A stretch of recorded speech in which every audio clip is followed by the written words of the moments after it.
ಬಂದರೆ S variant 390S ಇಲ್ಲಿ ಏನು ಕಾಣಿಸ್ತಿದೆ, ಇದು ಬಂದ್ಬಿಟ್ಟು ನಿಮಗೆ 4,80,000 ಆನ್ ರೋಡ್, ಇದು ಬಂದ್ಬಿಟ್ಟು 3,85,000 ಆನ್ ರೋಡ್ ಬ್ಯಾಂಗ್ಳೂರ್.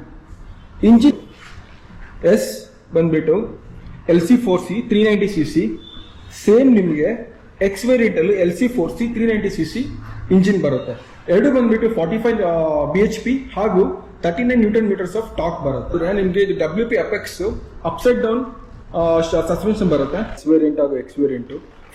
ನಿಮಗೆ ಫ್ರಂಟ್ ಬಂದ್ಬಿಟ್ಟು 320 mm dual piston single caliper, 240 mm section with ABS, single caliper single piston. So ನಿಮಗೆ ಎಕ್ಸೆಲ್ ಸಹ ಸಿಂಗಲ್. ಸೊ ಎರಡು ಗಾಡಿಗೂ ನಿಮಗೆ ಗ್ರೌಂಡ್ ಕ್ಲಿಯರೆನ್ಸ್ 227 mm ಬರುತ್ತೆ. ಎರಡು